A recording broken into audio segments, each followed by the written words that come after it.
Hello friends, welcome to system link. आज का lecture पिछले लेक्चर के प्रोसीड करते हैं। उनके हम सब पोर्शंस हैं और सब पोर्शंस को आज हम इस तरीके से लेके चलते हैं कि जो प्रीवियस लेक्चर में हमने डिस्कस किया था एक प्रॉब्लम को, और वो प्रॉब्लम हमारे पास है कंस्ट्रेंट सेटिस्फैक्शन प्रॉब्लम, और उनको आज हम प्रूफ करने जा रहे हैं। प्रूफ किस रेलेवेंट कि अगर हम उनको लेके चलते हैं वाया ग्राफ, वाया नेटवर्क्स हम लेके चलते हैं, या वाया ट्री हम लेके चलते हैं, तो उनके जो कंस्ट्रेंट्स हैं, उनके जो डोमेन के अंदर कंस्ट्रेंट्स हैं, हम उनको प्रूफ कैसे करेंगे।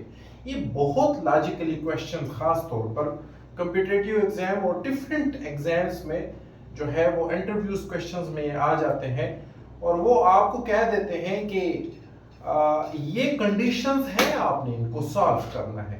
तो हमने आज उनको सॉल्व करना है, और सॉल्व किस तरीके से करना है? एल्गोरिदम के जरिए। एल्गोरिदम को हम कौन सा यूज कर रहे हैं? Back tracking algorithms. और बैक ट्रैकिंग एल्गोरिदम्स तो आप पहले भी हम डिस्कस कर चुके हैं। जैसे कि हम डेप्थ फर्स्ट सर्च में हम क्या कर रहे हैं? बैक ट्रैकिंग कर रहे हैं। डेप्थ फर्स्ट सर्च में लेट्स सपोज हमारे पास ये ट्री है, राइट?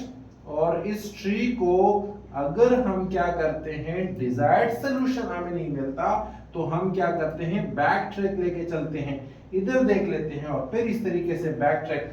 तो हम चाइल्ड नोड या उनके सब चाइल्ड नोड से हम प्रोसीड करते हैं टू इट्स पेरेंट्स नोड्स, और फिर फर्दर चलते चलते पेरेंट्स नोड तक आ जाते हैं। तो ये हमारे पास है बैक ट्रैकिंग एल्गोरिथम्स। अब बैक ट्रैकिंग में हमारे पास सीएसपी का क्या रोल है? सीएसपी बैक ट्रैकिंग एल्गोरिथम्स के जरिए प्रॉब्लम को सॉल्व करता है, बट इंटेलिजेंटली बैक ट्रैकिंग करता है। अब इंटेलिजेंटली बैक ट्रैकिंग का क्या मतलब है? Let's see. हमारे पास एक डायग्राम आप लोगों के सामने है, और इस डायग्राम में हमारे पास है 4 नोड्स, और 4 नोड्स हमारे पास नोड नंबर 1, 2, 3 एंड 4। अब चूंकि सीएसपी में हम डिस्कस कर चुके हैं वेरिएबल्स, और इसमें हमने 4 वेरिएबल्स लिए हुए हैं, इसमें nodes, right? So these are the 4 variables. Further हमारे पास है डोमेन। अब डोमेन में हमने इनको क्या करना है? मैप कलरिंग में हम इसको प्रोसीड करते हैं। तो इनका डोमेन है 3 colour, red, green and blue. यानी हमने क्या करना है? इन नोड को कलर करना है। किस तरीके से कलर करना है? कंडीशन नंबर 1 कि 1 को अगर हम कोई कलर दे देते हैं, फॉर एग्जांपल हम उनको रेड कलर दे देते हैं, तो नंबर 2 नोड को हम वो रेड नहीं देंगे, कोई और कलर देंगे। इसी तरह 1 is not equal to 3, 1 is not equal to 4, 2 is not equal to 4, 3 is not। It's mean कि नेबर्स जितने भी हमारे पास नोड्स हैं वो हमारे पास एक दूसरे के बराबर नहीं हो सकते।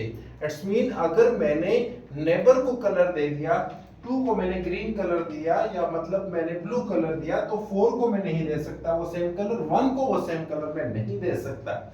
इसी तरह ये मल्टीपल चॉइस क्वेश्चंस, या अगर हम देख लें तो लॉजिकली क्वेश्चंस बहुत ज्यादा आ जाते हैं। डिफरेंट क्वेश्चंस के आपके पास एक फ्लोर है और 5 मंजिला इमारत है, यानी और हर मंजिला इमारत में हमारे पास डिफरेंट लोगों को आपने बिठाना है। मतलब मुख्तलिफ किस्म के कंडीशंस उसमें हम रख लेते हैं। फैमिली को नहीं बैठा सकते, फ्रेंड्स को नहीं ला सकते, ये नहीं कर सकते, वो नहीं कर सकते, तो उनको हमने सॉल्व कैसे करना है? सो इस एग्जांपल की मदद से हम क्या कर लेते हैं, इनको अब सॉल्व कर लेते हैं। इनिशियली हमारे पास ये आप लोग एक टेबल ड्रा करेंगे, और इस टेबल में आप लोग सारे वेरिएबल लिखेंगे, राइट? सो हमने यहाँ पे 4 लिए हुए हैं। इनिशियली हम इनको कलर दे देते हैं सबको RGB, राइट? 1 को मैं RGB दे सकता हूं, 2 को मैं RGB दे सकता हूं, 3 को मैं RGB दे सकता हूं, और 4 को मैं RGB दे सकता हूं, राइट? अब कलरिंग मैपिंग शुरू करते हैं। नंबर 1 को मैंने कलर दे दिया रेड, राइट? अब 1 को मैंने कलर असाइन कर दिया क्या, रेड कलर। अब 1 के हिस्से में आ गया रेड, राइट। अच्छा, अब रेड तो यहां से निकल गया, कौन से कलर रह गए, एक ग्रीन और दूसरा हमारे पास है ब्लू। तीसरा, यहां से हमारे पास रेड कलर निकल गया, कौन से कलर रह गए, जी एंड बी। रेड कलर निकल गया तो जी एंड बी कलर हमारे पास जो है वो रह गए। क्लियर। नेक्स्ट बारी है किस चीज की, नंबर 2 की। तो 2 को मैं कलर असाइन कर देता हूं, 2 को मैंने कलर असाइन कर दिया जी, राइट। सो R1 को तो हमने ऑलरेडी असाइन किया हुआ है, R2 को मैं असाइन कर देता हूं क्या, जी, राइट।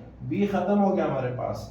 अब 2 जब मैं G दे देता हूं तो यहां 3 के पास हमारे पास जो कलर रह गया वो है P। अब 4 में हमारे पास जो कलर रह गया वो क्या है, वो भी ब्लू है। अब नेक्स्ट बारी है क्या, किसकी, नंबर 3 की। नंबर 3 नोड को मैं कलर असाइन कर रहा हूं ब्लू, राइट। अब इसको मैंने कलर असाइन कर दिया रेड, इसको मैंने कलर असाइन किया हुआ है ऑलरेडी ग्रीन, और 3 को मैं कौन सा कलर असाइन कर रहा हूं, क्योंकि मेरे पास ऑप्शन भी है ब्लू। नंबर 4 मेरे पास आ गया, नेक्स्ट कौन सा आ गया, 4 के पास एक ही ऑप्शन है क्या, ब्लू। लेकिन यहां पे कंस्ट्रेंट में हमारे पास क्या है कि 3 इज नॉट इक्वल टू 4, तो यहां पे तो हम फंस गए। यहां पे तो हमारे पास सॉल्यूशन क्या हो गया, एरर हो गया। और जब एरर आ गया हमारे सामने तो हम इनको सॉल्व करेंगे with the help of intelligent back tracking. अब इंटेलिजेंट, जैसे कि मैंने आप लोगों को अभी जिक्र किया कि हम क्या करते हैं, डेप्थ फर्स्ट सर्च में हम जब यहां पे पहुंच जाते हैं, यानी हमारे पास इधर सॉल्यूशन है या नहीं है या जो भी है, हम इनको क्या करते हैं, वैल्यूज बैक ट्रैक करते हैं टू इट्स पेरेंट नोड, और फिर इसी तरह इसको बैक ट्रैक कर लेते हैं, यहां पे बैक ट्रैक करते हैं, यहां पे बैक ट्रैक करते हैं। तो सेम आप लोग उसी नोड से शुरू करेंगे जहां पे कन्फ्लिक्ट आ जाता है। तो कन्फ्लिक्ट हमारे पास यहीं पे आ गया, कन्फ्लिक्ट हमारे पास यहीं पे आ गया। अब जब हमारे पास कन्फ्लिक्ट आ गया तो हम बैक ट्रैकिंग करेंगे। बैक ट्रैकिंग कहां से करेंगे, कौन से नोड से शुरू हो गया, वो नोड 3 से शुरू हो गया। जब नोड 3 से शुरू हो गया तो हम क्या करेंगे, इस B को खत्म करेंगे, और यहां हमारे पास 3 के पास ऑप्शन क्या थे, 2 ऑप्शन थे, एक ग्रीन और दूसरा ब्लू। हम बैक ट्रैकिंग पे आ रहे हैं, राइट। तो 2 ऑप्शन थे, एक ग्रीन और दूसरा ब्लू। तो मैं इसको ग्रीन कलर असाइन कर रहा हूं। जब मैं इनको ग्रीन कलर असाइन कर रहा हूं तो लेट्स सी, पहले हमने इनको B दिया हुआ था, अब B को हम कैंसिल कर रहे हैं और यहां पे हम दे रहे हैं इनको ग्रीन। 3 को मैंने ग्रीन असाइन कर दिया, यानी रेड। नंबर 2 को मैंने ग्रीन असाइन कर दिया, नंबर 3 को मैंने ग्रीन असाइन कर दिया, और नंबर 4 मैंने B असाइन कर दिया, यानी ऑलरेडी B हमारे पास यहां पे आ गया। नंबर 4 नोड को मैंने कौन सा दिया, B। इट्स मीन कि ये कन्फ्लिक्ट जो है मेरे पास वो सॉल्व हो गया। अब सॉल्व कैसे हो गया, अब यहां पे कोई नहीं है कि 2 इज नॉट इक्वल टू 3, यहां इन कंस्टेंट में कोई नहीं है, क्योंकि 2 और 3 हमारे पास नेबर्स नहीं है। तो आप 2 को ग्रीन दे दें, 3 को ग्रीन दे दें, और 4 एंड डिफरेंट नोड्स को हम डिफरेंट कलर्स हमने ऑलरेडी असाइन कर दिए। तो जहां पे कन्फ्लिक्ट आ गया मैंने क्या बैक ट्रैक कर दिया, और बैक ट्रैकिंग से मेरे पास क्या आ गया, वो वैल्यूज चेंज हो गई। और जब हम वैल्यूज को चेंज करते हैं इट्स मीन हमें कहीं ना कहीं सॉल्यूशंस मिल जाता है। तो विद इन द डोमेन्स हम क्या कर रहे हैं, इन प्रॉब्लम्स को सॉल्व कर रहे हैं with the help of back tracking. अब बैक ट्रैकिंग हम कहां और इस्तेमाल कर सकते हैं, क्योंकि मैंने पहले ही लफ्ज इस्तेमाल किया है इंटेलिजेंट बैक ट्रैकिंग। अब इंटेलिजेंट क्या है, अब इंटेलिजेंट यही है कि हमें properly solutions with in the domains हमें सॉल्यूशन दे रहा है, और हर सॉल्यूशंस कोई ना कोई सोल्यूशन जो है वो हमें परफेक्टनेस की तरफ लेके चलता है। यानी यहाँ क्या है हमारे पास, उन्होंने सोल्यूशन को देख लिया। अब किसी ना किसी वर्स्ट केस में टाइम कम्प्लेक्सिटी और स्पेस कम्प्लेक्सिटी जो है उनका है कि वो लेके चलता है, वो ज्यादा ले सकता है, लेकिन वो वर्स्ट केस में। बट एंड गुड सोल्यूशन जो है वो हमें दे देता है, ऑप्टिमल सॉल्यूशंस हमें दे देता है, प्रॉब्लम्स जो है वो टैकल कर लेता है।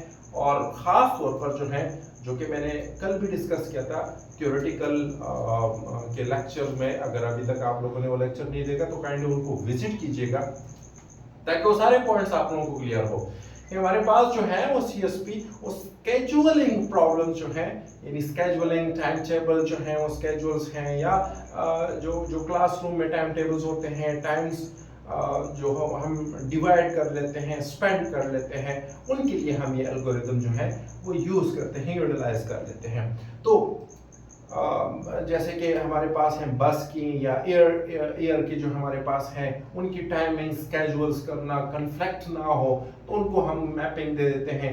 या हमारे पास जो है मल्टीपल्स सिटीज को हम क्या करते हैं, विजिट करते हैं। सो इन टर्म्स इसी तरह ही हम करते होते हैं। तो बेसिकली जो है एम ही यही है कि हम स्केड्यूलिंग के लिए जो है ये एल्गोरिथम यूज करते हैं। तो यही कहीं पे हमारे पास कन्फ्लिक्ट आ जाए तो कन्फ्लिक्ट को ये क्या कर देता है, सॉल्व कर देता है। सो नेक्स्ट लेक्चर में हम इनकी इम्प्लीमेंटेशन देखते हैं। तो अगर कोई सवाल है, कोई क्वेश्चंस है, या आप लोगों की कोई राय है तो लाजमी तौर पर जो है वो कमेंट्स बॉक्स में अपनी राय का या क्वेश्चन जो है आप लोगों ने पूछना है वो लाजमी तौर पर दीजिएगा। Thank you.